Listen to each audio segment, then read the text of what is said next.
All right, y'all ready? Yes, sir.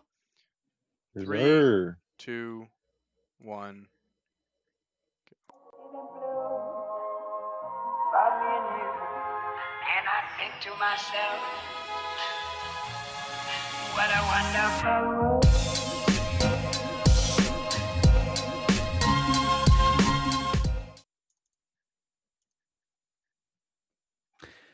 Ladies and gentlemen, this is Bonafide Talk.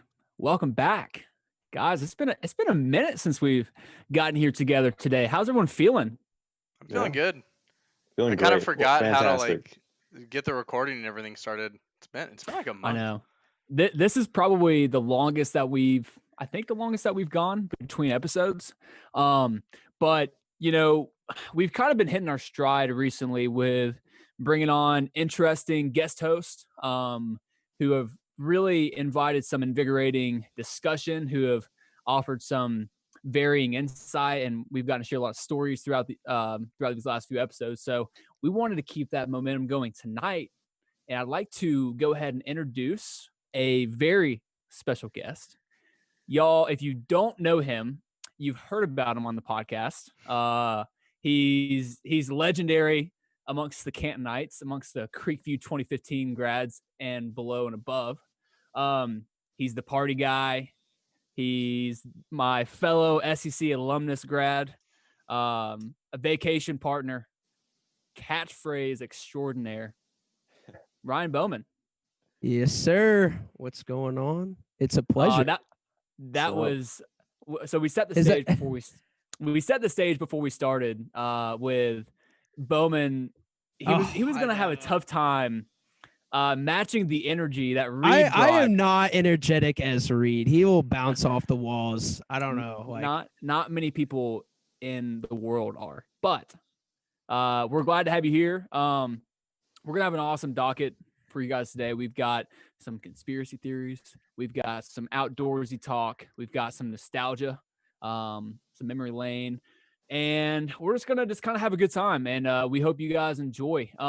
So first off, let's get started. As always, with what you drinking on over there. But I want to add a little twist. So everybody, as you're showing me your brews, your holy water, I want y'all to give like a quick, just little like catch up on like what's been going on over the last couple weeks since last time we've talked. So Brian, why don't you go ahead and start us off? So I think this is actually the first time I've ever done the old Bud Light. If you know me, I'll say it's my favorite piss beer, meaning, Nice. the shittier of the beers that I'll drink.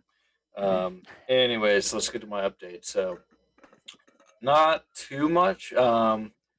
Just kind of same old plug and play type stuff. Work's going well. Reaching year end, so it's that time where a lot of companies want to sit back and look at your reviews, do a retrospective. Did you do what you said you were gonna do back in June, or your mid-year review? And I have, but as all goals, and as we've discussed even on this podcast, those visions kind of change, and you ultimately still get to a good place where you want to be. So work's going well.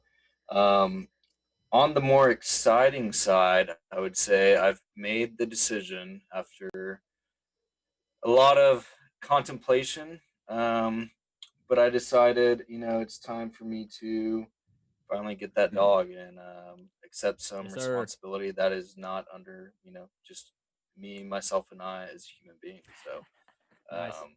I Nice. was on the phone with Garrett yesterday talking through it. So my dad, one of his things was he always wanted to go to like Serbia and get a purebred big old Rottweiler. Because we had Rottweilers growing up, so we've always really enjoyed the larger German dogs. And for me, Yeah. my version of that was always the German Shepherd. I always wanted one since I was a kid, so Mhm. I have the means to do it, and I'm doing it. So this Sunday, I will be going to a breeder and just trying to see the dogs and educate myself as much as possible. So that's the new exciting thing that's got Heck me, yeah. all up on life. And yeah, with that, I will switch that over to Cameron. All right. That's awesome, dude. I'm excited for you. Excited to see this puppy. I know you named it already. But let's see. For me, um, I got a little change up tonight. I'm going with the wine. My The God. 19 Crimes Pinot Noir. Dude, 19 Crimes is awesome. Yeah, it's pretty good. You know, about marketing, like products, you know, the visuals in the store, like how it looks on the shelf really makes a difference. This is a nice bottle. Mhm. You know, it kind of led me to, look at it. I'm a slut for a good description. I read the whole backstory on the back. Pithy. um, so yeah, I've tried a couple different ones, and I just went with the Pinot Noir tonight. And yeah, it's pretty good. And then recently going on, still just hustling on my part-time job, and then on the side, I've been making some things out of epoxy resin. I was able to sell a few this weekend with my sister-in-law who was selling paintings, and actually did really well. She did much better than myself, but she's making a lot more and a lot better stuff. Um, so go check her out on Instagram _homegrown designs. Some beautiful stuff.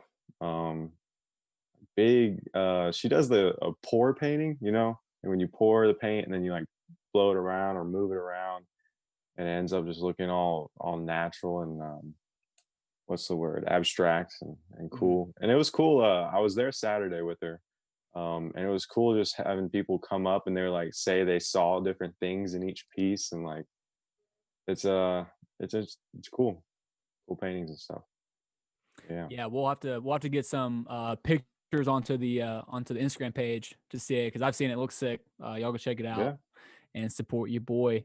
Hey, real quick, I just want to add this. So 19 Crimes, there's a really cool app I'll show you later whenever we get done where you can hold your phone up to the so that it's like what do you call it? Like when you go to jail, QR you get code? the Oh. now yeah, kind of, but when you go to jail, you get the picture. What's it Mugshot? called? Mugshot. Thank you. Yeah, so it's like the mugshot, and then you hold your phone up, and it'll talk. It'll tell the story Oh, of wow. how they got arrested and all that kind of stuff. Really cool. It's Yeah. like AI or whatever. But anyway, Blake, why don't you go ahead? All right. So, in light of our episode theme, going speaking of the outdoors, I went and got Patagonia branded beer from the local Walmart today. Whoa, Also, what? Let me get some of that. Patagonia. I have never heard of that. Yeah, I'm pretty sure I've seen this before. I just never really noticed it. It's a pilsner, Patagonia. and I usually drink IPAs, but it's kind of colder out today, and I wanted something more like wintry. Plus, I feel like this fits the theme of today's episode so well. Also, Ryan, you and Garrett, you guys were having your little discussion with the Patagonias yesterday on our Oh FaceTime. yeah. Yes, So I figured sir. I'd bring this on. Where is that Patagonia, brewed at, baby. Blake? Um, I'm curious if it's only sold. Chile. so it's uh, I'm not really Wow, sure. what a I'd have to- rookie. What a rookie. Didn't even know where it was brewed Oh wait, before he Come started on. it's drinking it. brewed in the USA.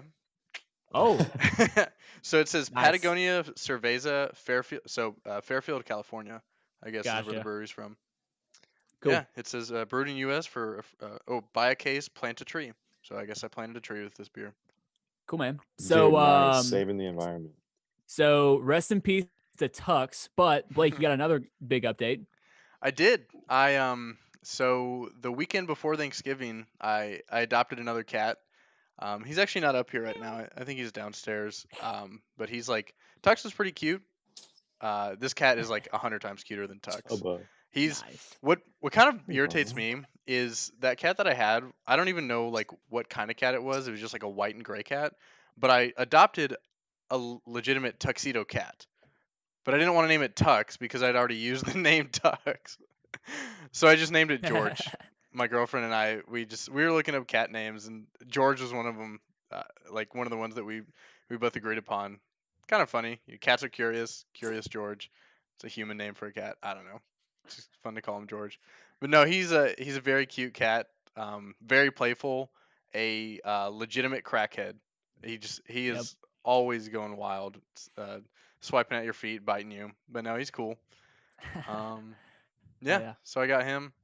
Other than that, so let's see. 2 weeks ago, I was down in St. Simon's. Was that 2 weeks? Yeah, that was 2 weeks ago. For Thanksgiving, it was nice to take a break from work, spend a week with the family down in St. Simon's, as they're renovating their new future home. Mm. Then yeah, this past week just get back into the swing of things with working. Sweet, Yeah. dude. All right, B man, give us the latest. Alrighty. So what I have here is a Sweetwater. It says 420 strain chocolate stout. Ah, you So beast. if you're trying to maximize calories, just drink like 2 of these. At the same time, if you want to get I'll say pretty drunk, literally just drink 2 of these. As that has happened to me. It's 6.4%, and I think it was interesting. It says contains no hemp. Like automatically it would contain hemp. I don't know why it would just say that. But I don't know why. Whenever you drink it, it has this like kind of I don't know if I think it's with like 420 strain. I don't know if it's like there's always this little like marijuana taste, I feel like. I'm Mhm. not sure. But yeah, it's you guys know Sweetwater. It's brewed here in Atlanta, I'm pretty sure. Mm. So Yep. but All right. yeah, Chocolate weed beer. Yep. With no hemp. essentially.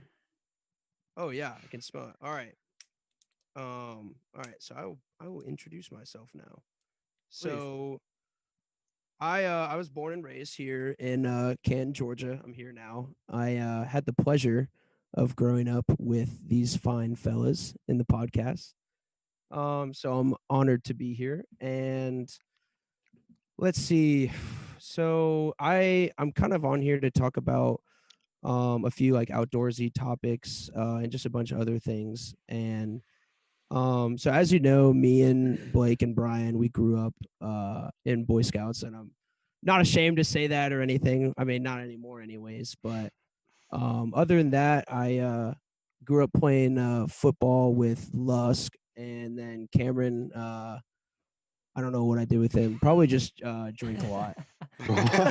Until we played football Undoubtedly. together Undoubtedly. in middle school. But yeah, a little more about me. So I went to Auburn. I just recently graduated in aerospace engineering, and I currently live in Texas, and I work for Lockheed Martin as a systems engineer. So as you can see, I'm actually in my basement right now. If you guys notice it, I'm just here for a couple weeks. And then I think next week I'll be traveling a little bit, as some of you know. So stoked to do that. But yeah, that's just everything going on with me. Well, I'll tell you what, tonight is just one additional memory that's being made in the Bowman basement amongst the many, many others that we have all shared together, along with the Bowman household. So, real quick, I'd like to just go ahead and announce a cheers to that, Cheers to the to Bowman that, boys. household. All right, so I'm gonna go ahead and announce my beer. First off, some ASMR. Ready? Oh yeah. So, fellas, I don't have a Miller Lite tonight. That's a Oof. first. Yeah. So I got a little Pontoon Brewing right here in Sandy Springs, GA. As y'all know, last month one of my like goals that I was kind of playing around with was no booze. So funny enough, I actually ended up at like 2 or 3 different breweries, like hanging out with the fellas, and had to sustain, which actually was not bad at all. But Brian, Chris, and I went to Pontoon Brewing a few weeks ago, and instead of me buying, getting a beer, I just bought a 6-pack, and that was the first beer I crushed whenever December rolled back around. So anyway, I've been waiting on that one. So as far as what's been going on this end, a few, recent updates. I'm officially a GM man. Bought a Chevy Silverado Truck, yeah, last brother. week. Truck, yeah, baby. So excited to have that bad Chevy boy. Silverado. Hell yeah, dude. Stoked about it. I'm still a Dodge sympathist and loyalist. I'm a big Ram guy, but needed to see what the other side was like. So excited to have a Chevy and be on that train. Jeep or die. Jeep Yeah. or Hey, die. I've had the 98 Sahara. I know Jeep life. But and then also started a job last week. So excited to get that rolling, get off the ground, get more comfortable with that. So I guess the lowdown, I'll just go ahead and kind of share it a little bit. I've been telling everybody I'm a garbage man. Wait, what? He's a Yeah. garbage man. I'm a garbage man. That's my new Nice. job. Dude, I'm proud of you. I always knew- assumed that's I what you always would grow knew up to it. be. Thanks, Bob. So honestly, like kind of like that's like my funny thing I've been telling everybody, but it's with a company here in Cherokee County, which is where we all grew up. It's called Smash My Trash, and so I'm a outside sales rep for a new company. It's a waste compacting company. So if you got dumpster, if you got trash needs, holla.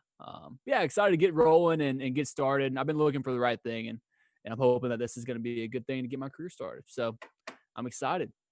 But anyway, let's kind of move past the intros. Glad to hear everyone's doing well. We got a lot of big things rolling right now. So actually, real quick, I do want to go ahead and shout out a couple of our previous co-hosts. Jay Mao, Jonathan Mao, as you guys met a few weeks back, just got engaged. So shout out to Mao. Yes, sir. G Brew, Griffin Brewster, has announced he's going to be dropping 2 new singles later this month. So shout out to Brewster. And so we've got a lot of big things going right now with the fellas, everybody involved with the BFT movement. So really happy to have that off the ground and rolling. All right, let's talk. Do you want to talk December goals real quick? Sure. Yeah. All right, Cameron, you want to start us off? Just blow through these. Oh man, yeah. I didn't actually set really any hard goals. Okay. I did sign up for a gym, and I'm just taking my diet and exercise a little bit more seriously than the past couple of months. But no hard goals this month. Kind of relaxed with Christmas and the holidays and stuff. Cool. Blake? Yeah, kind of the same as Cameron. I mean, I so far exceeded my November goals. I don't even think it would be fair to set a goal for November or December. East. No, I'm East. kidding. No, I kind of want to use the month of December to relax, take my mind off of work. Hopefully, we'll be getting quite a few weeks off, spend time with family, and just enjoy the end of the year, the end of what has been a stressful year for all of us. Sounds pretty that. beta. Well, that's yeah. There you go. But Bowman. Wow. I honestly don't think I have a goal. You're not. Yeah. I don't know. This year it's been kind of filled with fulfilling and achieving goals. So I'm with Blake. Like I'm kind of burnt out for the year. I'm ready to just relax and do what you guys know me best by, traveling, road tripping, skiing. Hey, I got one for you. Your goal for December should be get some badass footage for a ski trip here in a couple weeks. How about that? We'll see. I hope to. Nice. All right, B, go ahead, B.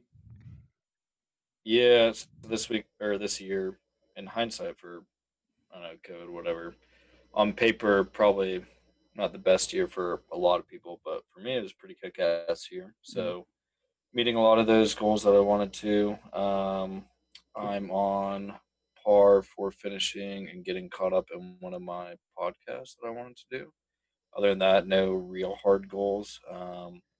I have a lot of stuff on the books for 2021, but not a lot changes for me in the way I set goals. So just kind of rinse and repeat, and yeah, that's about it. Right on. Yeah, so mine is kind of funny. It's twofold. It's first off because I'm trying to save money and just kind of just playing around with this new thing, and then second, it's because try not to become a fat ass. But I'm cutting out fast food for the month, and dude, I'm going to be 100% honest with y'all. It has been way harder than cutting out booze for a month was. I mean, damn. I went on a road trip to Oxford this weekend to go see Ellie, and I mean, dude, it was a struggle to push through and not pull in at a McD's or a Chick-fil-A or something. Yeah, So, It's very tempting. that is the hardest thing dude. about going on a road trip. You're just trying to get somewhere. Like, Yeah. what did you do for food? Because that's a 7-hour drive, Dude, right? I just said screw it and I pushed through. I just Oh, damn. went all the way. Yeah. Is Chipotle considered fast So food? yeah, that's been a Yes. struggle. I don't think so. If I Yeah. go in and sit down somewhere, I don't consider that fast food. Now, obviously, about I'm not going to go Zaxby's? sit down at a Chick-fil-A or McDonald's because Zaxby's like is. It has if there's a drive-through, drive-through. Yeah. if there's a drive-through, it's fast food. Yeah. That's fair. But anyway, just honestly, just playful more than anything else, just to see if I can do it. So we'll see how it goes.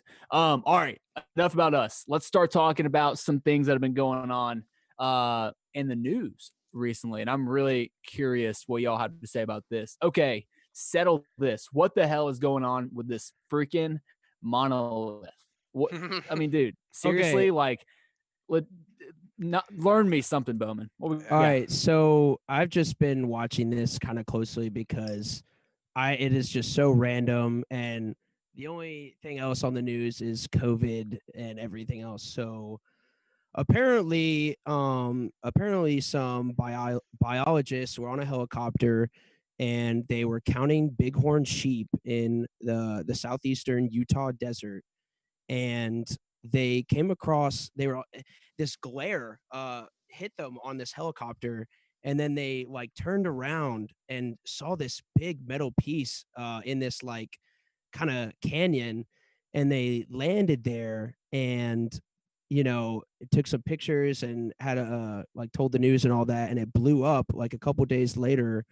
Like people scoured the internet for like just try to find where this is. They scoured Google Maps, and apparently Google Maps they have like a picture of it not being there and then a picture of it being there. So apparently it was put there between 2015 and 2016, so been there quite a while.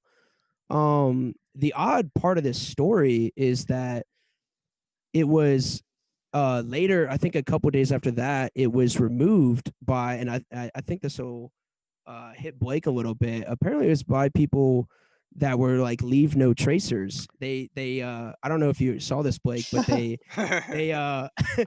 there was this YouTuber there, and they were he was just filming, taking pictures, and all of a sudden this group, this is in the middle of the night, by the way, completely dark. There's no lights around. This is like pitch black. And this group comes in and they start like wobbling it and pushing it off, like pushing it to the ground. And they're like, this is why you don't leave trash in the desert. And then as they had a wheelbarrow with them and they were carrying it away. And as they were taking it away, they're like, leave no trace. I'm like, are you kidding me? That's insane. So the story gets a little better.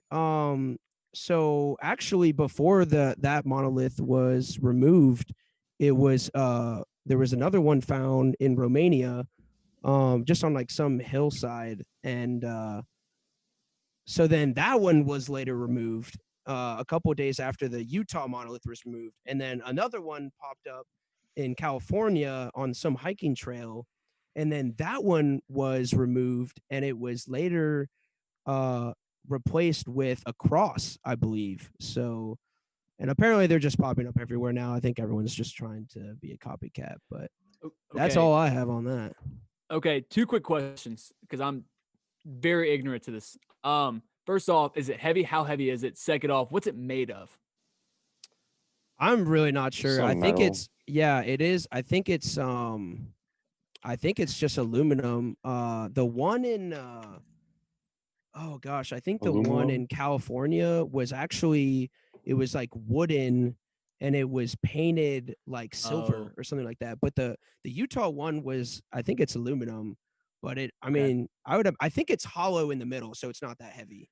But it gives off the impression that it's like a thick ass, like dense piece of like heavy ass metal. But aluminum, a hollow aluminum statue wouldn't be that hard to move. Yeah, so apparently I think it's around like 10 feet tall, and then like like 3 or 4 feet wide. But yeah, I mean, they needed a wheelbarrow out there, and they had to hike several miles from the road to get here. Mm-hmm. So yeah. All right, Blake, tell me why aliens put these evil monoliths on Earth. Well, I definitely don't think it was aliens. It was probably just some artist who put the original one down. I think that's like been the consensus. No, Blake, that's nonsense. These are someone speak some truth These to are me. clearly like Loki's little terminals to bring a bunch of fucking aliens. Yeah. Okay, I saw this funny tweet. There is like the three monoliths, one in Romania, Utah, and California. Apparently, it obviously creates a triangle, and apparently, the center of this triangle is the Bass Pro Shops in Memphis, the big pyramid. I Illuminati definitely confirmed. don't think I definitely don't think that's real, but I thought That's really I funny. definitely I looked at my map. I was like, is this like legit? Like I was literally trying to like triangulate all the positions.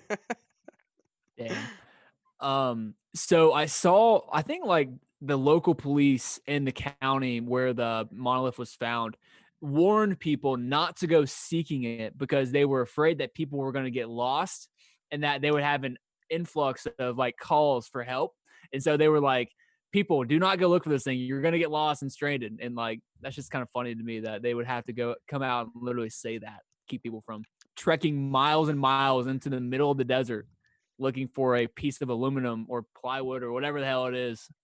Yeah, so apparently whenever the people or some YouTuber was reporting like the day after it was gone, there was people all around scouring like aimlessly to find it, and it was already gone.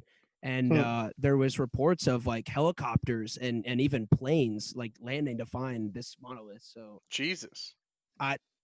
insane. I don't know. I would have loved to have Crazy. found it and made it like the centerpiece of my home. Your Just shrine. taking it.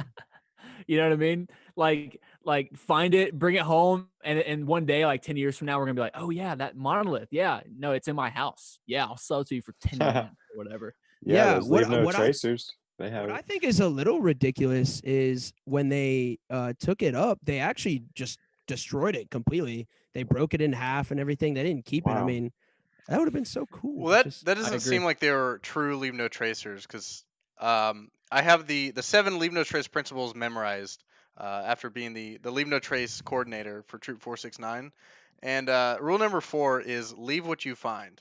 So I don't Wow. welcome those posers into the leave no trace club.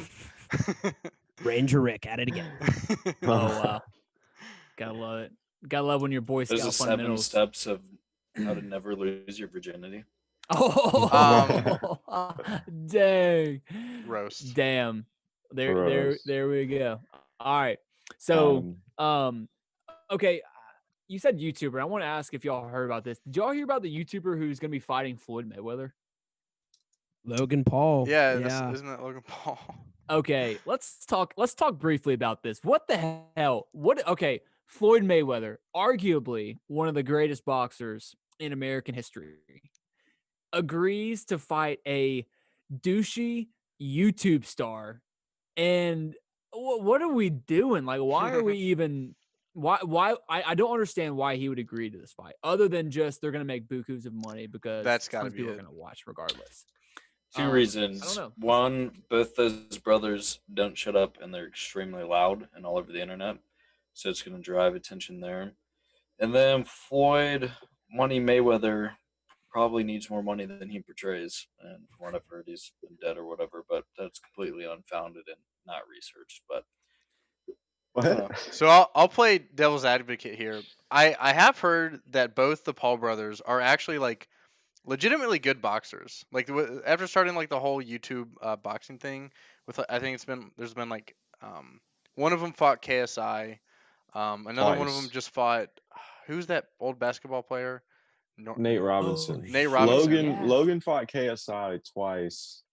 And Jake he fought KSI's little brother, and then he fought this other YouTuber, Anderson Gibb, and then he just fought Nate Robinson. Huh. So how did Nate Robinson fight go?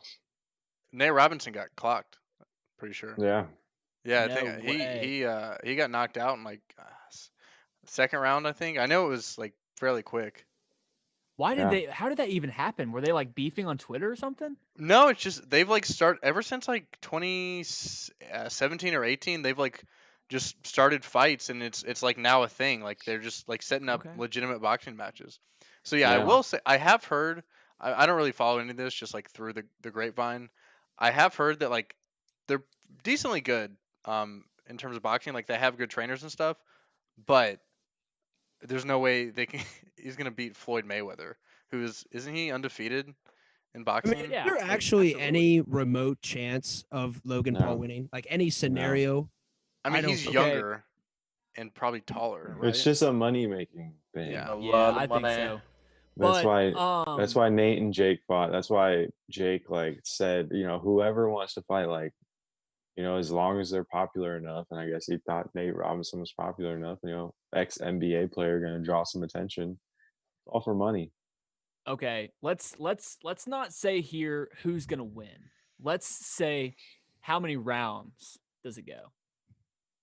I mean, is it because okay, I would say like Floyd would knock him out, but Floyd's a defensive fighter, so it could go the distance. You know what I mean? It could be one of those fights where like Logan's really aggressive and he's coming after him, and then it goes like 6 rounds because Floyd doesn't knock him out. I don't know how Yeah, many but KOs. I'm Floyd's calling just so a- experienced, and I mean, he's a defensive fighter, but he can still Right. punch. Like, he's still gonna get his shots in because he's gonna be able to Right. defend easier than normal, and then he's gonna be able to get those shots in from his experience.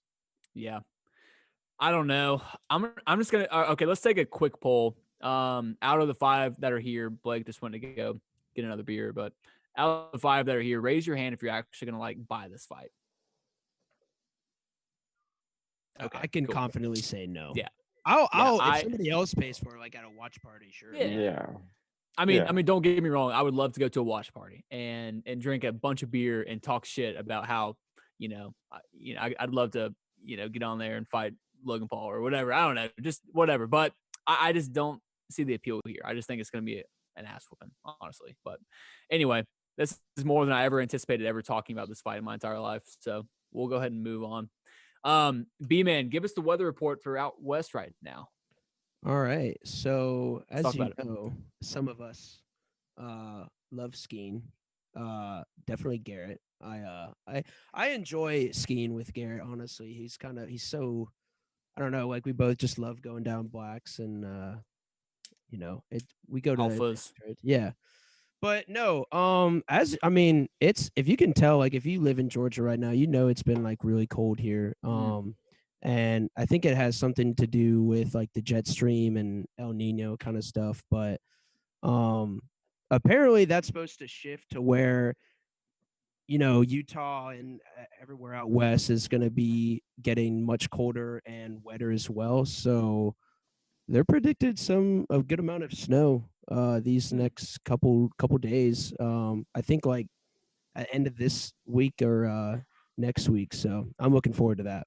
So Georgia just got I say quotation marks snow a few days ago because it was so cold and it kind of precipitated a little bit. Yeah. It did, yeah.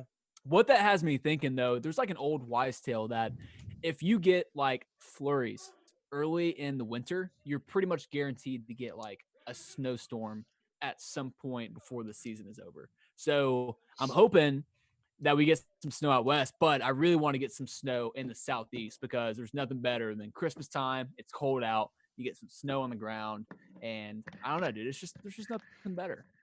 So maybe with this crazy year with all the hurricanes and the big storms that we had, maybe the whole country will get dumped with snow. I just kind of praying that, especially in the southeast. I think it'd be great. All right, so let's go ahead and move on, and let's get kind of into the meat and the potatoes of our discussion today. So Bowman, I'll let you kind of take the floor and just kind of lay the groundwork and kind of go ahead and give us like the backstory of you, Blake and Brian, and y'all's history together and y'all's collective but differing passions for the outdoors. Let's go ahead and just kind of get started there. All right. Yeah. So, yeah, I met, gosh, I can't remember where I honestly met Blake and Brian, but if I had to bet, I think it was in Boy Scouts. Gosh, I don't know how I must have been 12, 13, 14 maybe. But yeah, I mean, we grew up going on a lot of these outings. Some of them were summer camps, some of them were backpacking trips. And we've had some really good ones and some really bad ones, honestly. So we, I did that. So I have a couple stories to tell about just like one backpacking trip. And Blake knows. Gosh, we were backpacking somewhere in the North Georgia mountains, and it was just like raining so much. And this is back where I had such shitty gear, and I literally I was had my sleeping bag in water. Like it was me and Reed just sleeping in water, and it was just absolutely terrible. And I've had other experiences like that, and I just don't understand why I keep coming back to the outdoors and keep doing that, because a couple years after that, Blake and Brian and I, we go on a excursion to the northern New Mexico mountains. And so some of you guys know this place called Philmont, and it was, I believe it was a 14-day whole trip. I think it was like a 12-day trek or maybe 10-day trek. But we spent every day out there, just hiking and getting to these new camps, and we did all these different activities like shooting and rock climbing, and I can't remember. You guys might have to help me out a little bit. But Chase was also there too. Um, Chase, my big brother as well, and he's been kind of a little bit of a role model when it comes to the outdoors. He's kind of older than me, and he has done some cool things as well, and been on some adventures with me. Um, Gosh, I don't know. Let's see. So when he graduated college, we went on a road trip to. We went from Georgia, from our home here, all the way to Joshua Tree, California, and we went like everywhere in between, like Wyoming and Colorado, and all these national parks and just cool places to see. And since then, actually, you know what?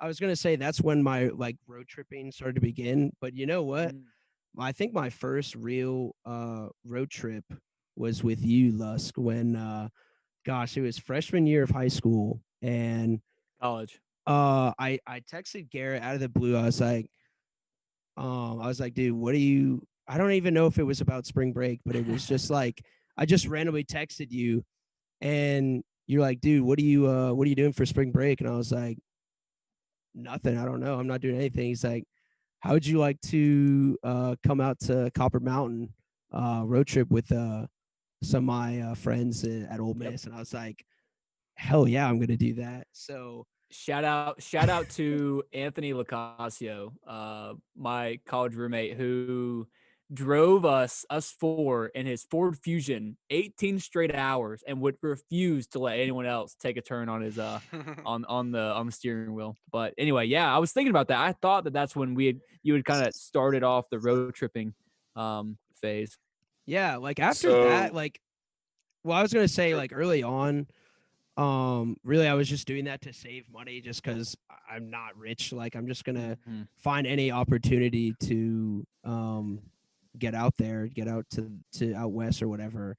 And now it just turned into me just finding the next place to drive to. But yeah, what were you gonna say, man? so what is the purpose behind it? Like, do you enjoy getting somewhere and reaching that destination? Is it the accumulation of the journey? Is it having memories to look back on, or is it just being able to say, "Yeah, I did that," or is it just kind of a all of it?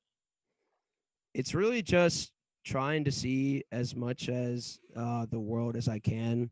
Obviously, like with COVID right now, it's pretty difficult. So, um, I have a goal to go to all 50 states of the U.S. and eventually many countries abroad. But it's just I've also found that, and I know it's just gonna sound like the hippy dippy bullshit, but it's not about the destination, it's about the journey. Because like Mhm. I don't know, just sometimes I found myself just enjoying, just sitting on the drive and enjoying the view, and just I don't know, not worrying about a damn thing, but just Yeah. getting to the next place. So Okay, real quick, I want to interject. So Blake, Brian, y'all weren't listening whenever I was kind of posing the question, but I want to hear. Bowman's been kind of talking, so I want to hear y'all two's perspective. So you guys all three grew up together in Boy Scouts. Y'all worked all the way through to become Eagle Scouts. In fact, I remember y'all two like being done with like your final project for Eagle Scouts like months in advance, and then Bowman like a day before he turned 18 and it was due was like finishing up the project. Just to give you some So insight there, but anyway, yeah, y'all talk about like y'all's kind of experiences with that and how you differ or like. I'll start on it because mine starts out on a pessimist note, and I know Blake has nothing but mostly good things to say. Whereas mine was like, I'm going through was it middle school, like sixth grade when we first start, and I went to like one troop with Moyer, I think it was like Kip, and then a few others. Lo and behold, they all dropped out. It was just me by myself at this one troop, and a bunch of hard asses of that troop too, and just like a bunch of stereotypical what you think of when you think of like the old hardened scouts, like the kind of guys that were very serious but never hard enough to actually go to the military. So they just want to go boss around a bunch of little kids and make themselves feel empowered. So I dealt with that and kind of loneliness there. Finally, where I started actually enjoying it was when I switched over to the troop with Blake and Ryan, and then also Connor, Blake's younger brother, and that's when I start having good memories of it and whatnot, and actually enjoying it. You know, we talked about Philmont, a bunch of different just like small backpacking trips. Like we've done all the AT in Georgia. Some shitty times too. You know, waking up to rain in your tent and freezing your ass off. But you know, there's you look back and you're like, oh, that's kind of shitty in the moment, but that's kind of fun in a weird way. And there's a lot of transferable skills, like they beat leadership into you, and you know, Mhm. I attribute a lot of my like communication skills and ability to speak with like people older than me and seek knowledge from those that have gone before me, from scouting, I would say. And then just organization skills, like my Eagle project, like as when you're a 15-year-old kid, you're like, wow, this is a huge project that seems really scary and like documentation heavy, and it just kind of teaches a lot of responsibility from there. So, as you can tell, started out a little negative, but then slowly got a little more positive. And with that, I will hand off to Blake to drive home his experience. Mm. Yeah, Brian, I don't know why you ever joined Troop 465. You should have just gone to 469 Stayed right away. off the bat. I don't know, man. um, but yeah, so yeah, I mean, overall, I mean, I wouldn't trade my scouting experience for anything. I mean, I've met uh, you, Brian, and you, Ryan. You guys are two of my best friends, and I've had some of the greatest moments in my life from scouting. So I started out. Oh, by the way, here's George. He's Georgie. trying to be a crackhead right now, but I figured I'd show him a little crackhead. Um, yeah, so I started out in Bear Scouts, which for those of you who aren't aware with the lingo, that's like third grade age. So that's in Cub Scouts. Finally crossed over to become a Boy Scout, and yeah, I agree with Brian. I mean, so I'm really starting to realize now some of the skills that scouting taught me. You know, learning how to uh, lead a group of people from a young age, that's instilled into you. Learning goal setting. You know, you work towards getting a merit badge, or it feels good when you lead a group of your peers. A lot of like applicable life skills to um, into adulthood, but also, I mean, the best parts of scouting then were going on those camping trips. We were a very camping heavy troop. We did like, I think we did some like between 2 and 4 backpacking trips every year. Which backpacking that's like legitimate camping. Like you've got all your stuff on your back, Agreed. and you're hiking from one destination to another. And that's where some of my best memories growing up are, is just being out in the woods, whether it be some scouting event where we've got like a theme to the camporee, activities to do, or just going on a backpacking trip, and the goal of that trip is to be in the outdoors, go from point A to point B, learn some outdoor skills, and yeah, I mean, shit, George just I knocked wanna over I my. wanna touch a little bit on what Blake said. So, um, yeah, like you, I have some lifetime friends from scouting and some of the trips I've been on. Obviously, Blake and Brian. But you really appreciate what you have here. What where you guys are at right now. Like you guys are all in your homes right now, and you have your heat on and all of that. But when you're out there, you don't have any of that, and you really appreciate what you have. And sometimes when you're feeling down or something like that, you just be like, at least I'm not sitting in a wet tent getting rained on or something like that. But um yeah, like lifetime friends. I mean, God, of course Blake leaves at the worst time. I was gonna mention one of our lifetime friends, Blake. So you remember Walker, right? Yeah, I do. I was just gonna say, like, you go to some of these camps and you make like these friends that um just like lifetime friends. And like I was in, so Walker, he lives in Tampa now, and like I was just randomly there, and like he texts me, and I go to his house and everything, and meet him, like what is like 5 or 6 years after Philmont. And I know that's the case with a couple other people that I've been out there with. So it's just cool, how you can connect through the outdoors and meet people that way. Cameron, any specific thoughts you want to add or questions that you've got? Oh man, I tried to be in Boy Scouts. I thought I wanted to. I went to one meeting where you like meet a bunch of the other kids that are already in the troop or whatever, and it's restarting the year or whatever. And I Damn went to one meeting and I was like, nope, all these kids are nerds. I do not want to hang out with them all the time. Yeah, little did you know that there and behold were Blake, Ryan, and Brian. Yeah. You're like, fuck Yeah, these dude, this kids. was this was like third grade or something. And what really attracted me was those little Pinewood Derby cars. I saw some movie with the little Pinewood Derby cars. So I was like, I want to do that. I want to be a Boy Nice. Scout. But that wasn't all they did. Oh, you still got yours? No Dude, way. nice. Is that a Sick, winner? dude. It Yes, was? it was. Wait, did you really just pull Oh, that out of? Oh my On my gosh! desk. chilling on his desk, Fucking dude. Wait, Brian, Nice. legend. did you win the Pinewood Derby? Yeah. Nice, dude. Wow, I think I won one, beast. or I like moved I on to like the next stage, and then I got like second place barely or something like that. Nice. Yeah, that was the only That's thing fun. that drew me in. But then yeah, later on when I, talked to Blake and Brian and Ryan about it in high school, um, like later on I was like, yeah, I kind of wish I would have done that, learned a bunch of the outdoors stuff and Yeah. gone on these hikes and backpacking trips and but now I just want to do that now, without, Yep. having to have adults, tell you what to do and all these different rules and stuff and trying to Yeah, I know earn how to do it badges and now. stuff. I'd Yeah. rather just That's a good point. well, I'll just It's go with it's Blake not it's I and he also can just tell me want to how. iterate.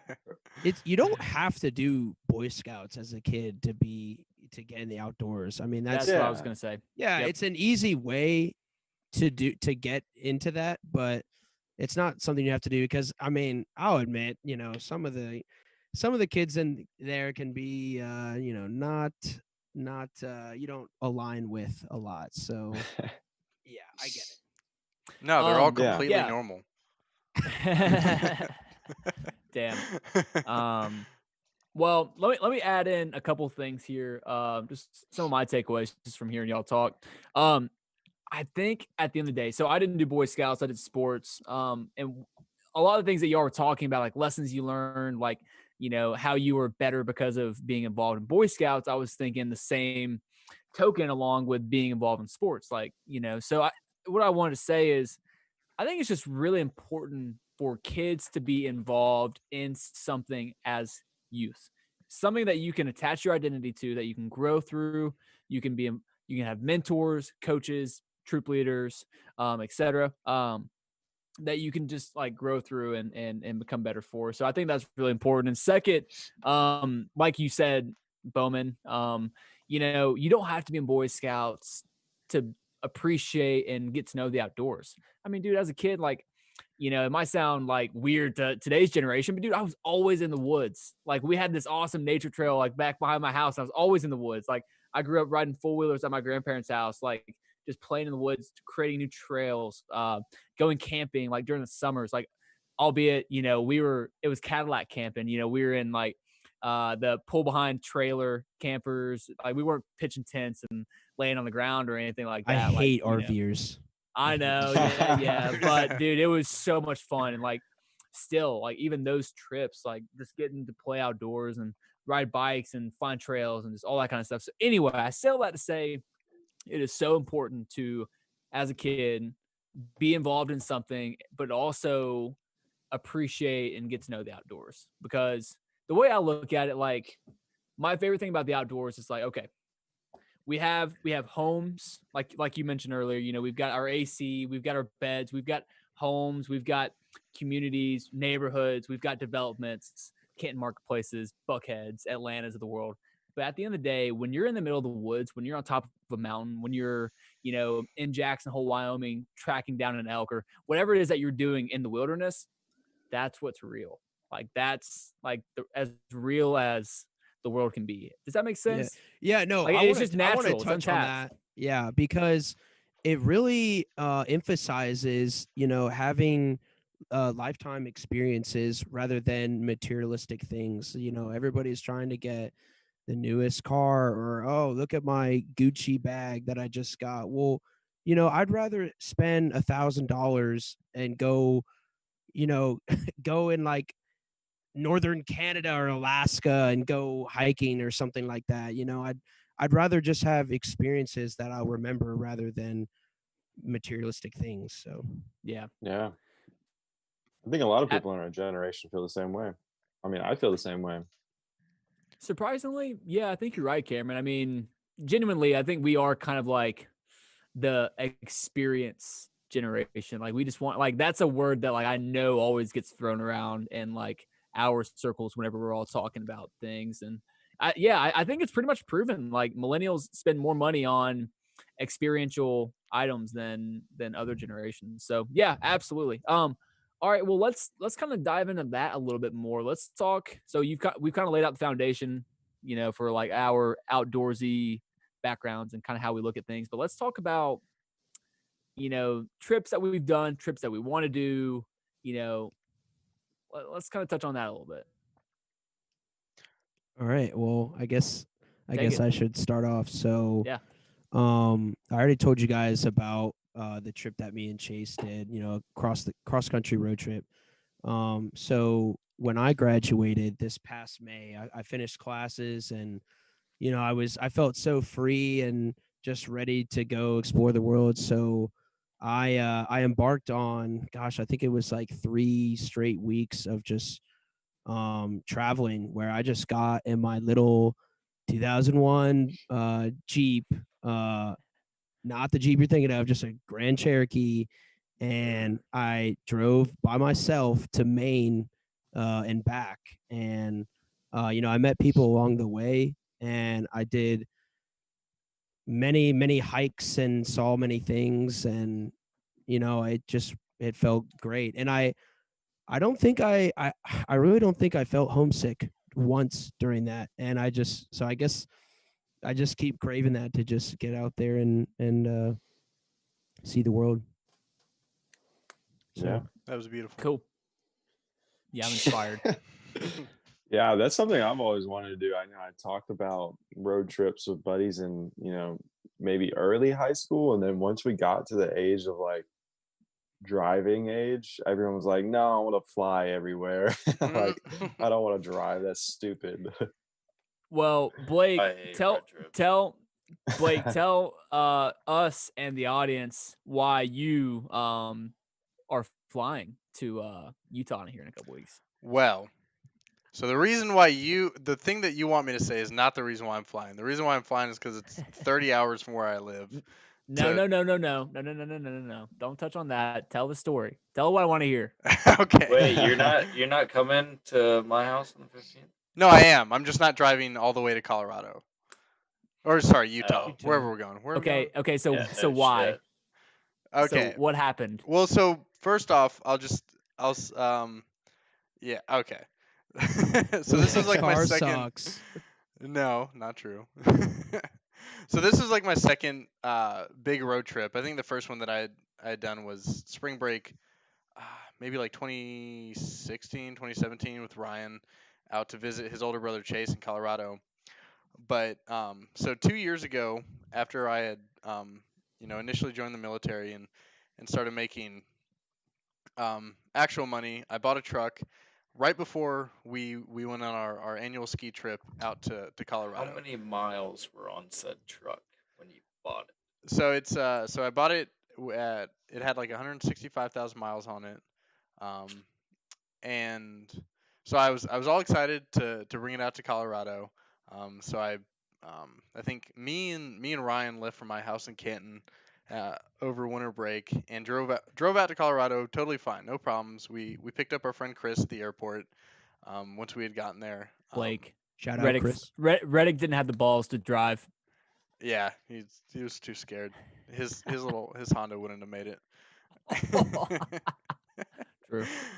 But yeah, so yeah, no problems on the way out there. But then on the way back, I I think it was somewhere around like halfway through the trip in Missouri, the transmission just started acting up. Like the engine light was on like as soon as we left, and I was like, okay, I guess I'll just have to deal with this when we get back to Georgia. But we make it to Missouri, and I think Ryan and Chris had taken over this. They were like flip flopping at this point, and Ryan's like, Blake, there's something going on with your transmission. I was like, you probably just don't know how to drive my truck. Uh, Um, an automatic. Oh, but then we pull into a hotel for the night, and then I get in the car. We all get in the car the next morning, and I'm getting on the on ramp to get on the highway, and my truck just like slips out of gear and just like the transmission just won't engage, and like I'm basically stuck on the side of the road 10 hours away from Canton, Georgia. We're just in the middle of Missouri, and I'm like, well, shit. What do I do now? So got the AAA. Ended up having to rent another truck to fit all of our gear because that my truck Mm. was loaded full with all three of our gear for a week. But yeah, I ended up having to rent another truck from like Enterprise and drove it back home. And then ended up having to fly back out to Missouri like 2 weeks later Ugh. after the start of the new year to drive my truck back because ended up having to get the transmission rebuilt. So And- okay, and wait. A little context on Blake's trip. Literally, like we get out there and there's Blake. We were trying to rent a car and like they didn't have any cars there, so we would have, I think, just spent the night there. I mean, we were completely stranded. Yeah. And we're like, we tell the car rental guy, he's like, yeah, sorry guys, we don't have any cars left, and I'm like, well, we're stranded. And he overheard that, and he's like, oh, you guys are stranded. Okay, hold on, I could maybe try to pull some strings, and Wow. we got a truck. So that was cool. Yeah, we got really lucky, honestly. Another Yeah. truck to fit all. I mean, because all of our stuff, that was the big thing. We had so much stuff, and we needed something big to bring all our shit back with us. Yeah. Yeah. So after that trip, we all collectively said, "Yep, we are all flying next time we go." So those are the Except me. downfalls of doing a road trip, and that happens every once in a while. You know, with me, like I love road trips, but like it depends on where we're going. Okay, so yeah, I've driven out to Colorado from Georgia multiple times, probably about a handful of times, and I mean, dude, once you've seen Oklahoma and Kansas and Nebraska once, you've seen it. There's nothing else to see. Okay, there's beauty in the nothingness. I have learned that as I've gotten older. When you're just driving through fleeting cow pastures and you see the sunrise over the prairies, like there's something beautiful about that. But at the end of the day, you once you've seen it, you've seen it, right? So I can kind of relate with you, Brian, on that. I value my time way more than sitting my ass in a car for 12 hours. That's looking not at what it is, nothing. though. You're seeing things and you're stopping places. You're not just sitting in a car. Yeah, okay. The road I trip can see can't it from just the be airplane window. the Hey, road I'll trip say can't this. be that I'm going to Utah to have my trip. I'm just gonna drive straight there. It's gotta be like my road trip Right. is gonna be like I'm going on a long trip to see a bunch of different places. I'm Right. gonna turn around in Utah and come back and see a bunch of different places. Like, Drive Or, back like, and what different I route. did That's do. exactly how I operate. I mean, when Right. yeah, any place I go to, I don't think about just point A to point B. I think about point C, point D, point E. Like I just think about all these places that I've kind of wanted to see along the way. Yeah. So All right. Yeah. On that, Bowman, I want you to tell the story because I actually don't think I know about this. So talk about what you found. You kind of made a hobby out of it, honestly, on your road trips where you would stop in. I don't want to spoil it for the audience. I want you to talk about it. Where you would stop in on these trips, college Okay, related, football stadiums. Okay. I didn't want to ruin it, but yeah, Okay. touch on that. First off, I just wanted to add another thing that I've watched all y'all's podcasts, like every single episode, and it was during my road appreciate it. trips. So There you go. good way to catch up on podcasts on road trips. Yeah. But Yep. Listen to audiobooks, everything. yeah. Yeah. But yeah, touching on what Les said. So I was a big college football fan, and obviously going to Auburn just exacerbated that a lot. And I just had this goal of trying to go to every FBS college football stadium that I could go to. And any trip that I did, I was trying to go to some stadium. And some of them you just, you walk right in, gates open. Some of them, it was like a self-guided tour, like Nebraska's I was in. I was with Chase on that one, and like they had this self-guided tour, and we got on the field and we were throwing footballs to each other on I think it's Lincoln Field, but yeah, no, some of them it's kind of not that way. I will say some of them I've had to hop over some gates and try to go in the field, and gosh, I can't remember. I know I've been caught once or twice. The one time I was in Kansas, I was in Lawrence, Kansas, I believe. I think that's University of Kansas. Yep. And I hopped over this little fence, and some like security guard was talking to me, and like I almost got arrested. But after that, I think it was after that I just was like, all right, this is really outlandish, and I'm not going to do this. But I enjoyed it along the way. Yeah. Yeah, no, I got to be a part of, I think the first one when we got into Bedlam, Oklahoma State's stadium. That was really cool.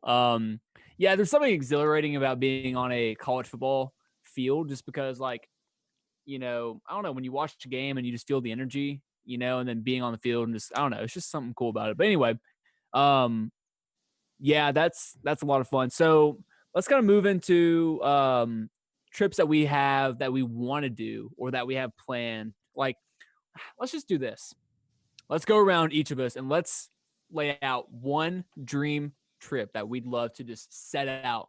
Kind of like a bucket list type deal. Something that we have on tap, just kind of in the back of our minds. Dream Wow. trip. Dream trip. Yep. I'll roll with it. So mine, of course, is gonna be centered around cars, and it's actually gonna be my bachelor trip or bachelor party, whatever the fuck you call it. And the Invite plan me. will be is to have like a squad of 10 people and go out to California, drive up and down the PCH, and rent out some, like a Ferrari, Lamborghini, Porsche. Have like 5 different cars and just kind of switch out the whole time. Nice. Hell yeah. That'd be That cool. sounds Nice. awesome.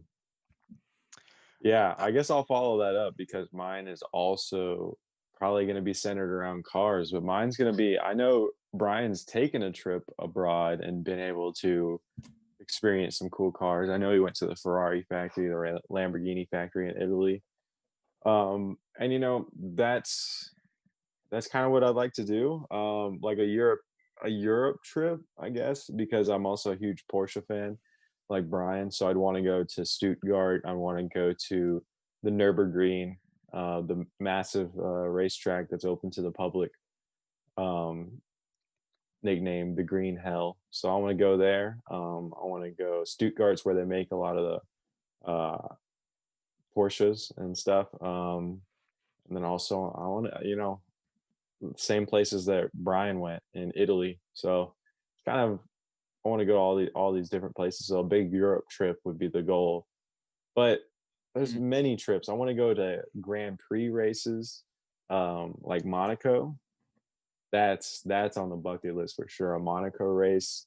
Um, that'll be sweet one day. But yeah, mine's mostly car related. But I Nice. want to go all over the world. Really, I want to have actually long term goals related. I want to have real estate all over the world. Hmm. Um, you know, maybe not everywhere, but at least a couple different cool locations. Nice. I like it. Yeah. Blake? Um, yeah. So, there's definitely a lot of places that I'd like to go. Like, I've never been to Europe. The only foreign country I've been to is Mexico. So, definitely want to go to Europe at some point. I just can't really pinpoint exactly where I'd want to go. The thing that stands out in my mind, though, at least right now, is since like about a year and a half ago, when some of us went out to California to see Ryan's older brother Chase. We went up and saw Yosemite, and what I think would be really cool is to do like spend like a week backpacking through Yosemite, Mm-hmm. and just Like seeing it. like all the way, Yeah. yeah, the whole national park. That's something I'd like to do.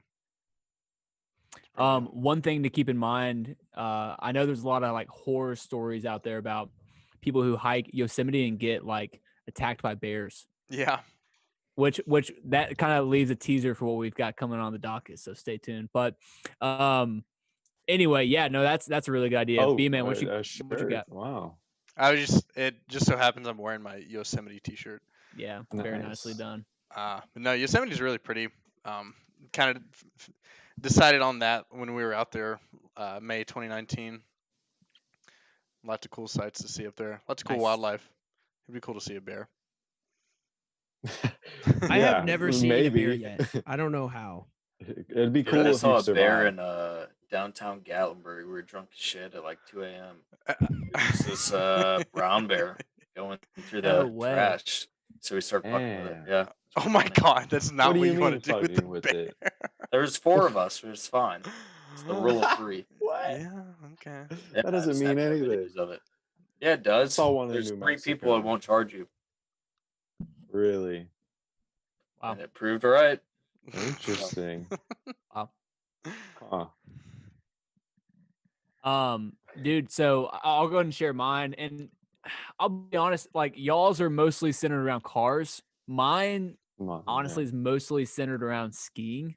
Like I have like a lot of different resorts and like mountain chains I want to hit. Like obviously I want to hit the Swiss Alps. I want to hit most of like the US, like the good, like the best US ski resorts, Canadian, etc. But one I've been thinking about recently, and I don't know why this has like really come up, but dude, I want to go out west and go on on like a big hunting trip out west. That would be fun. Like I Let's want to do go it. on a trip where you like truly track down your prey and spend like days in the wild, like in a cabin with no electricity, like away from all society, and just truly like get in with nature and just like Been listening to a lot of Joe Rogan. primal. You have? Nah, No, you have. you. No, dude, I haven't at all. But like that, dude, I don't know why, but that's like something I really want to do soon. That I was would be actually talking fun. to my grandpa about that tonight, about doing something like that in the next couple years. But anyway, Yeah. Hunt some elk. I don't know. Yeah, dude, that'd be awesome. Anyway, so yeah, that's kind of what I'm thinking. I know Bowman's been racking his brain for like 20 minutes trying to come up with what he's gonna say. So let's hear it, B man. Oh my gosh. I mean, gosh, I when I'm bored, I think about planning trips, honestly. Yeah. But no, I think kind of a big one. I think in April, me and my brother Chase, we plan on doing Mount Whitney in California, and so it kind of requires a little bit of mountaineering and camping in the snow. So That's something I'm looking forward to. Um, gosh, let's see. Hey, I don't know what. I mean, okay, so I'll give you a little background. I mean, it's located in like the Sierra Nevadas, so like Eastern California, and yeah, I just plan on not driving, but just flying in and doing a little mountaineering. So Bowman would Sweet. try to drive to Hawaii if he could. Honestly, I literally would. I've tried. I've really tried. I've tried. funny. All right. Last thing, Bowman, give a quick response on this because you touched on it a little bit. But talk about the high pointing that you and your brother, y'all, that little challenge that y'all kind of work on right now. Yeah, so this Mount Whitney trip kind of ties into it. So I've kind of picked up a hobby these past couple years of high pointing, and what it is it's really just hiking, driving, or climbing to the highest point in every state, all 50 of them.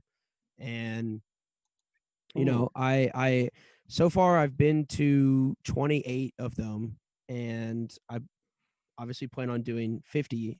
So the highest one is Alaska. It's Denali, and you know that's kind of the big life goal there. I've kind of been obsessed with doing it, and it's just I don't know. It's my life goal to climb that mountain. So Mount Whitney's one of them. Hopefully that'll be 29, 30. But yeah, a lot of these road trips I've been on, it's me just stopping along the way of the highest point or highest mountain in the state. And I'll say, like, it really just opens your mind up to how this country looks. And like you really don't expect these places to be in these states. Like when you think of like North Dakota or Oklahoma or like New York, you really don't think of these 5,000, 8,000 foot mountains or mesas, and it's like the view is insane, and like so remote, and like nobody does this. Like I haven't met anybody with this hobby, and that's kind of the reason why I picked it up, is it's unique, and I don't know, it's just my Cool. my life goal. I Awesome. just thought of Love it. something even more unique. What? Low pointing. Ooh. So Find the lowest point in each okay, state. that's actually been brought up. Only the realist. Only the realist go to Mariana's Trench.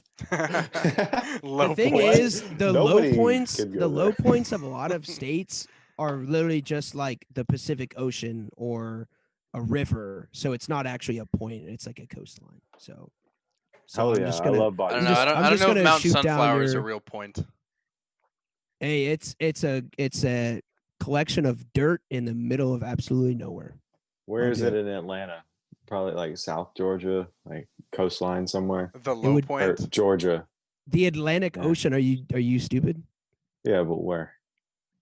It's the coastline. It's Let me all look sea this level. up. That's true. Lowest. Lowest I've point in actually Georgia. been to Florida's, and it's the Wait, but absolute worst one ever. It's can there literally not be nothing. below sea level The points lowest in point is Georgia? at sea level at the Okay, Atlantic Ocean. except okay, yeah. So Cameron, you're right. So like Death Valley in California, that would be lower than Okay. sea level. But other than that, there's not many. There's no below sea level points in Georgia? No, Okay. you Fair. idiot. I don't know. All right. Now that y'all are done fighting with that, let's transition to our fighting theme discussion we got for tonight. Lusky, Okay, this is Our is cage maybe match. this is maybe the most important debate and question we've ever asked one another. This the answer that we are about to provide to this question will have everlasting impact on society as we know it. It is more important than the 2020 election. It's more important than anything that we've dealt with in our entire lives. Fellas, in a one-on-one cage match, who would win? A grizzly bear or a silverback gorilla? What we got? Silverback Ooh. easily. First off, it's Dude, I definitely don't gonna be know. a fucking grizzly bear. For What? sure. I disagree. Okay. Okay. All right. Oh Let's my go. Let's go gosh. I one. think we should Let's go go one by around. one. let's go one by one. Um, Blake, go ahead and start us off. Why do you believe that? Okay, so first off, grizzly bears can get up to like 1,500 pounds, whereas gorillas can only get up to like 500 pounds is the largest a gorilla can get up to. Second off, A gorillas. silverback gorilla? A Yes, silverback? a silverback gorilla gets up to 500 pounds. Okay. Second okay. off, gorillas only eat like plants. They eat like leaves off of trees, whereas grizzly bears can literally they kill and eat mooses. Freaking mooses. Third Yeah, off, but they just get fat and go to sleep. okay, let's look up the top speed of a grizzly bear. Grizzly bear top speed. Grizzly bears can run like I think it's like 40 miles an hour. Grizzly bear top speed. While I'm typing this, I'll just go ahead and say that grizzly bears have literal knives coming out of their hands, while gorillas have like fingernails. Okay. So, all right. Okay, So I'll the just top. dive right into that. Wait, First off, hold on, real quick. This is the last thing I'll say. The top speed of a grizzly bear is 35 miles an hour, Wow. whereas a gorilla top speed is fucking. It's not They're even not on the. racing. Oh, They're 25 fighting. miles okay, an hour. What do you exactly. mean? They're not racing. They're Well, not still. running. No. So this is Agility a and speed directly. this is a relates to fight. fighting. They're not No, running top from each speed other. doesn't relate to agility. No, but how I feel fast you like can move I your feel weight like a around. gorilla. If you can Yeah, move your but I weight feel around like a faster. gorilla would be faster, like quicker. So Have you seen how exactly, ripped gorillas a look? bear is not as maneuverable. Freaking A ripped. gorilla is way more maneuverable. Like Yeah, but it can it might change not look directions ripped, fast. but We're it's not got. talking about top speed. It's not And like. they have opposable thumbs, so they can at least grip things, hold people. I mean, I don't Can know. They pick can up a get on its weapon. back and choke him out or something. A gorilla can use a gun. I mean, maybe. No, I'm just Guns don't kill. Guns don't kill people. Gorillas kill people with guns. Guns don't even kill grizzlies. Well, You that's gotta have true. a Yeah. fucking Well, high no, power I mean, rifle at yeah. least. Okay. Well, it so can pick who, up a big log and just fucking smack it with it. All right. So who No, here that's thinks just a gorilla? irrational. Who here thinks a gorilla would win? I like to entertain the idea. I don't. It's so hard to say, but Yeah. I will at least stand on the side to at least disagree. Okay. Okay. The Let grizzly's me. fucking slaying no matter what. Yeah. All Grizzly's right. gonna First off, go Grizzlies. I think y'all are Go biased because Grizzlies. our high school mascot was the Grizzly. Second, okay, let's think about it this way. Okay. So you talked about how fast a grizzly is in straight line speed, 34 miles an hour, or whatever it was. So let's talk about what really matters in a 1v1 fight, which is agility and brute Yeah. strength. Okay. So the weakness of a grizzly bear is its neck, right? So the neck is weak, it's exposed. Obviously they have like a bunch of meat everywhere else, but the neck is where they can be taken advantage of. Obviously, I know the grizzly has razor sharp claws, and it would be hard for a grizzly or for a gorilla to get in there and make its mark. But with the agility of the gorilla, being fast, being able to use its arms like a human can, all that kind of stuff, whatever. I think a gorilla could get in there, get its powerful jaws, much more powerful jaws than a grizzly, onto the neck of the bear and take that bitch. You're an idiot. Garrett, It I don't has know if more anything The powerful grizzly jaws. literally True. has Garrett. 5 knives on both hands. Why Yep. do you Yeah, why that do you think a grizzly grizzly isn't bear's getting jaw? anywhere aimlessly. near. Bro, gorillas eat plants. Grizzly bears eat mooses. Yeah, I was about to say, how do you know the jaw is stronger? Is that true? Yeah. I'm gonna do grizzly bear bite force versus. Can we be more specific? Yeah. Like, can we say like Planet of the Apes gorilla? Like, I mean, that makes No, a like little a- more That- sense. Yeah, let's be Well, more no. realistic. Anyways. Planet of the No, Apes. silverback, big motherfucker. I didn't say. Did I say realistic? Yeah, I think you did. I meant More specific. realistic, specific. Pacific. Wait. Pacific. No, I mean, big silverback gorilla. I agree. It's gonna be more agile. It's gonna be able to, maybe if they're in the woods or something, I could pick up something. They could pick something up, a rock. Who knows? But I don't know about the whole biting thing. that's where I kind of go like the gorilla needs a knife or something to stab because, like you said, it doesn't have the claws. I don't think it has the teeth. And then what is it doing? Is it Okay, punching? so Is I it will say, Garrett. So a gorilla has a 1,300 pounds per square inch bite force, where a grizzly bear has a 1,160 pounds per square inch I'm on bite something. force. wow? So Okay. real quick, how does What's a an grizzly alligator? bear? Yeah, how does a grizzly bear fight? Does it get on its over hind 2,000. legs? Is it as able and like confidently able to stand on its hind legs and fight? Like I feel like a gorilla would be more like down center of gravity, would be more able to like stand up and kind of like get its marks and come in and The come for the kill shot or maneuverability of the gorilla is unmatched, in my opinion. Yeah, but I don't know what it's doing to take what if the down the grizzly bear just grizzly. has Is the one problem. big Like, claw? is it Dude. tackling? Yeah. But what Is if it what if the is it gorilla tackling with it? Even if Is it it gets on top punching of it? him, the grizzly bear can just stab him, dude. Exactly. Yeah, but Yeah. I don't think the stabbing is gonna make like a huge mark. I mean, the gorilla is so thick that it's gonna bleed, but it's not gonna be the kill shot.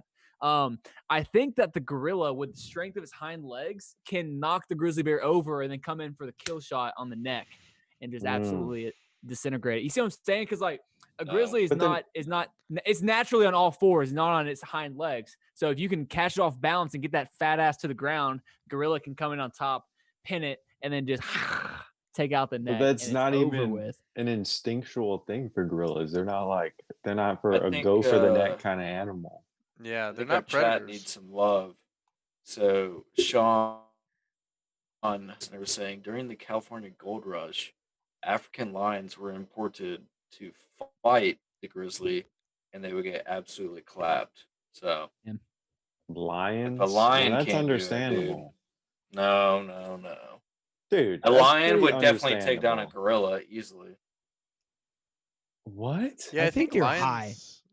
What? No, a lion would take A down gorilla would beat the shit out of a lion. I don't Are you think kidding so. me? No, a lion would just Dude, jump on the gorilla's back and bite its neck. the Lions can get principles lions can between get a up to 500 lion pounds. and a bear are pretty similar. Big claws and big teeth. And They're apex predators. A gorilla is not. It eats fucking leaves. Yeah, It's a little gorilla fairy. isn't even a predator. Not Harambe. Hey, yeah, fucking snatch your kid. Okay, what about Harambe versus grizzly bear? No. All right, we beat this shit to death. We are. All right, moving all on. right, all Harambe right. got A beaten little by a zoo. 4-year-old. Or Yeah. however much. However A old. 1,000 Not a midgets, zoo gorilla. one lion. What? midgets would kick that ass, dude. That's a lot Yeah, of they midgets. would, dude. Midgets. Think about the is pretty logistics there. Even if the lion's insensitive. slaying like 100 of them, there's just gonna be bodies piling up on top of the lion. It's gonna suffocate. Dude, midgets would kick that ass. I'll be honest, I did not really care that much for the gorilla. I just wanted to offer like some devil's advocate because like I couldn't just jump on the bandwagon and be like, yeah, grizzly, hell yeah, bros. Nah, dude, I had to kind of fight y'all on that one. But yeah, no, you're probably right. Grizzly probably kicked that ass. But hey, that's what the discussion's for. You gotta have people on both sides of the aisle. True. I can see it going both ways. Yeah. Anyway, we'll have another 1v1 discussion in future podcasts. I want to get into like a Star Wars themed, like who would win in a lightsaber fight. So I've got some ideas in my noggin. We'll propose for future ideas. All right. We're getting close to the end here. How are we feeling? Anything else you want to bring up? I have one Um, last Good. thing. Oh, Okay, yeah. go ahead. So Give it to us. I know Blake, I think it is, loves quotes. I heard he's a slut for a good quote. A slut. Only old Teddy Roosevelt quotes. The big staff. No, I'll just keep it simple. So my quote, it's from John Muir. John Muir's a mountaineering guy. He's a climatologist. He's all that outdoorsy everything in the Roosevelt to Yosemite. he explored Yosemite. He was the first to climb Mount Whitney, all that. And so what he said is everybody needs beauty as well as bread, places to play in and pray in, where nature may heal and give strength to body and soul. So just wanted to end that. Interesting. I'm I like it. touched. Nice. All right, fellas. That's Well, nice. we're ending up here. This was a really cool discussion. I want to point out a couple things from the chat. Yeah, please. One is, goodness gosh, Ryan, where did you get all those post-it notes from, and what are on them? I don't. So these are not my post-it notes. These are Reed's. This is not my desk. So he has a bunch of different things on here. So I don't know. It's his grocery Get list. up and grind. Dude, literally, I don't see a square inch of that computer screen. You can't I put a don't know. freaking post-it note on. You should see the one I'm looking at right now. Yeah. So there's two of them. So Oh my I don't know. God. They're both filled. yeah. That's hilarious. Oh shit. Secondly, yawn. this goes along with what we were just talking about. But Brigham's asking, how many 12-year-olds do you think you could take? 5. Do I? 5? Um, Man, 12-year-old boys? I don't know, dude. That's I'm fine. trying to think Man, of how I haven't old seen a 12 is. 12-year-old. Yeah, I'm trying. I haven't seen a 12-year-old for a while. I would say 4. How tall is that? Is this one of those 12-year-olds that are like that has like a beard and like a mustache and they're shaving in 5th grade, or are these like little Blake 12-year-olds? Yeah. God. Yeah, because 12's like 6th grade. That's still pretty small. It's not even puberty. I mean, I could think a half dozen. I have to. 6? Yeah, probably. I mean, there's gonna be a certain point where they just keep coming at you, and I feel you like can't their keep punches just wouldn't hurt bad enough. But like, what would they do? I mean, no weapons. I mean, I'm taking 6 or more. I could take 10. 10? swinging. Yeah. I'm gonna go. Yeah, I think I'm gonna go with 6. At some point, 5 that's or like 6. You too just- many kids per limb. They're just grabbing better- limbs and just holding You better. on.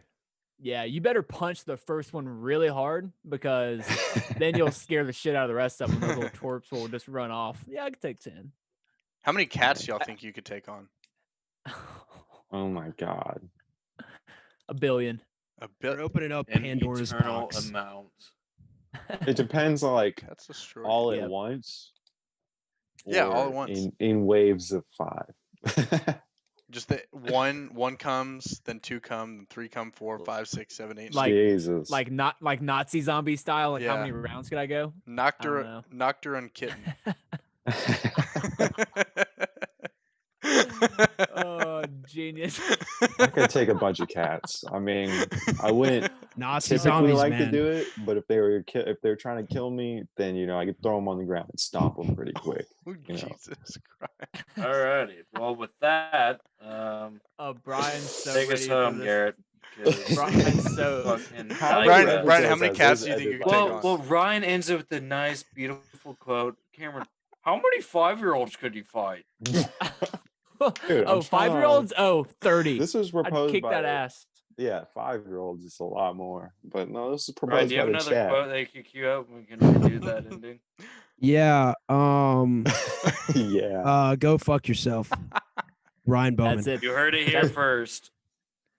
That's all, folks. This has been Bonafide Talk. We got Cameron Campbell, Blake Manzer, Brian Edwards, and our guest for the evening, Ryan Bowman. And then yours truly, Garrett Lusk. Hope you enjoyed it. Are your hearts and minds clear, fellas? Yes. I'm smiling and satisfied. Yes, sir. All right. Till next time. Stay cool. Cheers. Bye. Thanks for listening, everyone.